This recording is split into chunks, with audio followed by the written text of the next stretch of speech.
Hello everyone, आज के इस क्लास में हम यहाँ पे एसएससी जेईई 2018 में जो क्वेश्चंस पूछे हुए हैं इनके बारे में बात करेंगे। ठीक है, जिससे हमें ये एनालिसिस होगा किन किन टॉपिक्स में हमें ज़्यादा फोकस करना चाहिए एंड हमारे एग्ज़ाम के पॉइंट ऑफ व्यू से सबसे ज़्यादा इंपॉर्टेंट कौन कौन से टॉपिक हैं। जैसे फर्स्ट टॉपिक हम बात करने वाले हैं, क्या पूछा हुआ है, द मेजर ऑफ एब्जॉर्प्शन और scattering of light by the suspended material present in water is known as. तो ये बहुत सिंपल सा क्वेश्चन है कि द मेजर ऑफ एब्जॉर्प्शन और scattering principle of light by the suspended material present in the water. Definition से ही साफ साफ समझ में आ रहा है, ये हमने पढ़े हुए हैं। एल्कलिनिटी, हार्डनेस, कलर, हार्डनेस या टर्बिडिटी।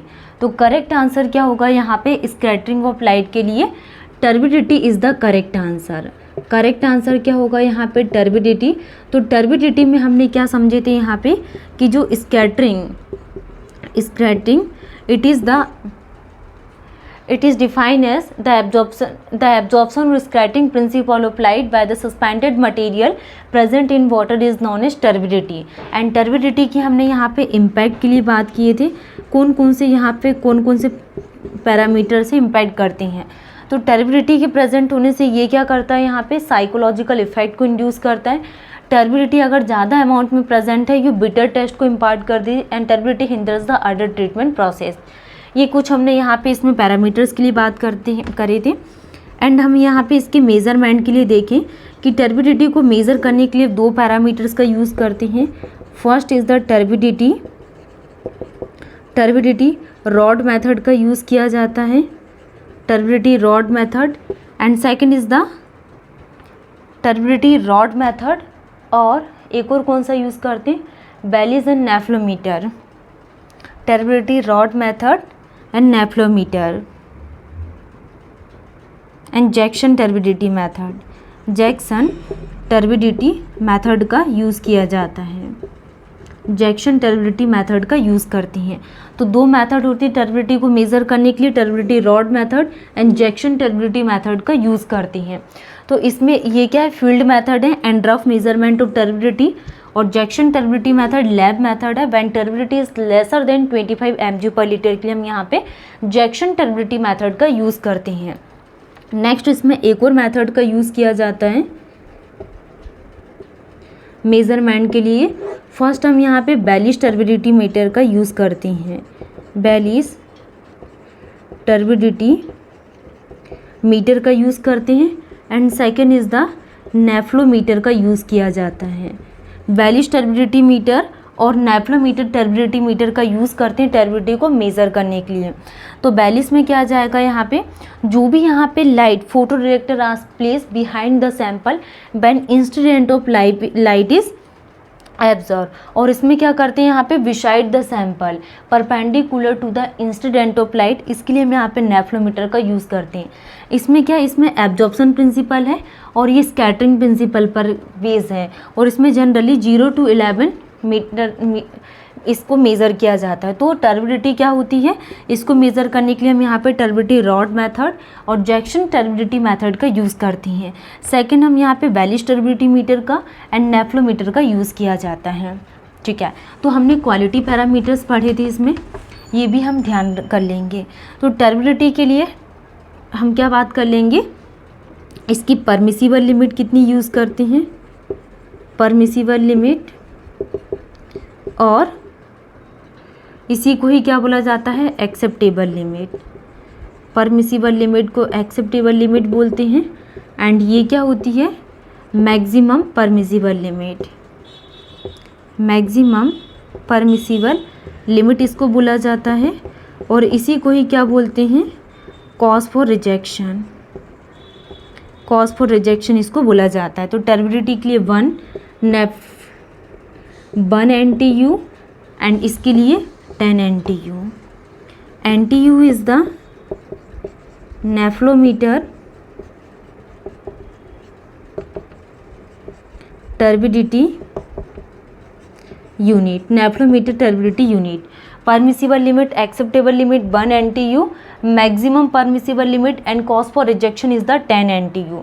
ये वैल्यू आपको ध्यान रखना है, और ये डायरेक्टली क्वेश्चंस पूछा हुआ था एग्ज़ाम एसएससी जेईई 2018 में। तो करेक्ट आंसर क्या होगा, टर्बिडिटी। नेक्स्ट हम यहाँ पे नाइट्रेट कंटेंट के लिए बात करेंगे। सेकेंड क्वेश्चन क्या पूछा हुआ है कि नाइट्रेट मोर देन 45 mg पर litre in water lead to disease known as. अगर ड्रिंकिंग वाटर में जो नाइट्रेट है ये 45 mg पर लीटर से ज़्यादा प्रेजेंट रहा तो ये कौन सी बीमारी को कॉज करेगा, ठीक है, इसके बारे में हम डिस्कस कर लेते हैं। जैसे कि हमने यहाँ पे नाइट्रोजन कंटेंट वाले टॉपिक को स्टार्ट किए थे, नाइट्रोजन कंटेंट, इसमें हमने क्या देखे कि कुछ ऑर्गेनिक मैटर अगर प्रेजेंट है तो ऑर्गेनिक मैटर को रिमूव करवाने के लिए हम यहाँ पे नाइट्रोजन कंटेंट का यूज़ करते हैं। ये कितनी टाइप की होती है? First is the free nitrogen,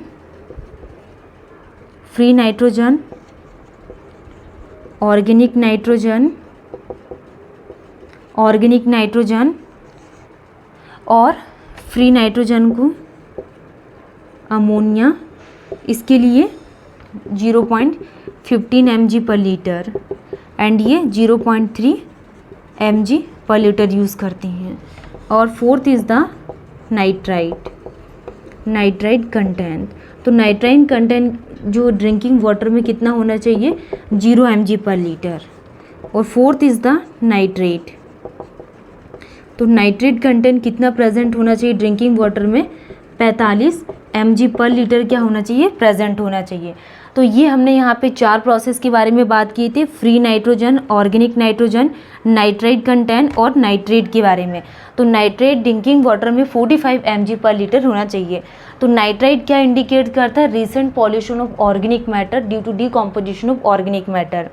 और नाइट्राइट क्या इंडिकेट करता है? Past pollution of organic matter को इंडिकेट करता है, ठीक है। अगर हमारे ड्रिंकिंग वाटर में नाइट्रेट कंटेंट प्रेजेंट है 0, जो फ्री नाइट्रोजन है ये क्या? रीसेंट पॉल्यूशन, और जो ऑर्गेनिक नाइट्रोजन होता है ये past pollution of organic matter. लेकिन जो नाइट्रेट कंटेंट होता है ये क्या होता है? Partial decomposition of organic matter. और ये क्या होता है हमारे पास? जो नाइट्रेट कंटेंट है इसमें ऑर्गेनिक मैटर का फुल डिकम्पोजिशन होता है। तो ड्रिंकिंग वाटर में 45 mg पर लीटर प्रेजेंट है तो ये ठीक, बट 0 mg पर लीटर क्या प्रेजेंट होना चाहिए? Nitrate content. तो नाइट्रेट क्या कॉज करता है? जिस डिसीज़ का नाम क्या है? मैथेमोग्लोबिनिया। ये बहुत पूछा जाता है, मैथेमोग्लोबिनिया नाम की क्या डिसीज़ को कॉज करता है? और ये न्यू बॉर्न बेबीज़ में ज़्यादा होती है, ठीक है। तो ये क्या होता है? Nitrate content. ये हमने यहाँ पे कुछ पैरामीटर्स के लिए बात किए थे, जैसे कि नाइट्रोजन कंटेंट हो गया। नेक्स्ट क्वेश्चन हम देखेंगे कि क्या हमारे लिए इम्पोर्टेंट है।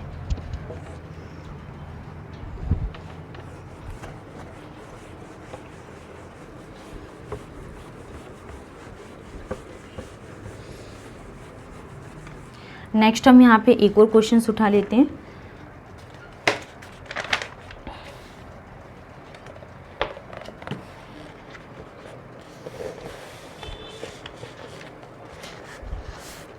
जैसा कि हमने यहाँ पे सेडिमेंटेशन टैंक के लिए क्वेश्चंस पढ़े थे, which of the following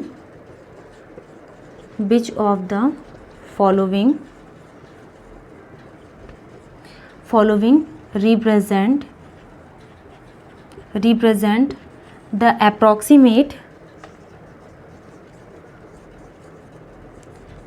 approximate overflow rate, the approximate overflow rate in liters per hour per square meter for the plain sedimentation tank,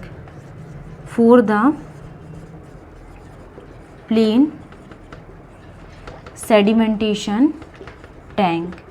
तो प्लेन सेडिमेंटेशन टैंक के लिए हम यहाँ पे वैल्यूज़ का यूज़ करते हैं, इसके बारे में हम डिस्कस कर लेंगे।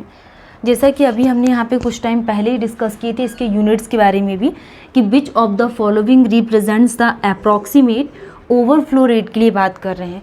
तो हमने सेडिमेंटेशन प्रोसेस में कुछ क्या पढ़े थे? प्लेन सेडिमेंटेशन के लिए बात किए थे एंड कोगुलेशन एडिड सेडिमेंटेशन के लिए भी डिस्कस किया था। सबसे फर्स्ट चीज़ हमने सेडिमेंटेशन की डेफिनेशंस के बारे में बात किए थे कि फाइन सस्पेंडेड सॉलिड को रिमूव करवाने के लिए सेडिमेंटेशन का यूज़ करते हैं। कुछ यहाँ पे इसके फैक्टर्स अफेक्टिंग पैरामीटर्स के लिए भी बात किए थे। अब हम बात कर लेते हैं प्लेन सेडिमेंटेशन के लिए जो ओवरफ्लो रेट पूछा हुआ है इसमें, ये 12,000 से लेके, यूनिट आपको मोस्ट इम्पोर्टेंट ध्यान रखना है कि लीटर पर आवर पर स्क्वायर मीटर में पूछा हुआ है। और हमने क्या पढ़े थे, 12,000 से लेके 18,000 litre per square metre per day के फॉर्म में डिस्कस किया था। अब इसको आवर्स के फॉर्म में कन्वर्ट करना तो क्या होगा, यहाँ पे 500 to 750 litre per square metre per hours के फॉर्म में ये क्या होता है, 500 से 750 यूज़ किया जाता है। किसके लिए, प्लेन सेडिमेंटेशन के लिए। नेक्स्ट कोगुलेशन एडेड सेडिमेंटेशन के लिए अगर हम बात करें, ठीक है, जैसे कि 2018 में ये किसके लिए पूछा हुआ है, प्लेन सेडिमेंटेशन का। तो अब 2025 में ये कोगुलेशन एडेड सेडिमेंटेशन से क्वेश्चंस बना सकते हैं। तो इसके लिए हम कितना यूज़ करते हैं, 24,000 से लेके 30,000 litre per square metre per day के फॉर्म में। And one value is the 1,000 से लेके 1250 litre per square metre per hours के फॉर्म में होता है coagulation added sedimentation. 1000 to 1250 litre per square metre per hours के फॉर्म में ये वैल्यू को यूज़ करते हैं। नेक्स्ट रिमेनिंग क्वेश्चन हम यहाँ पे नेक्स्ट क्लास में कवर करेंगे।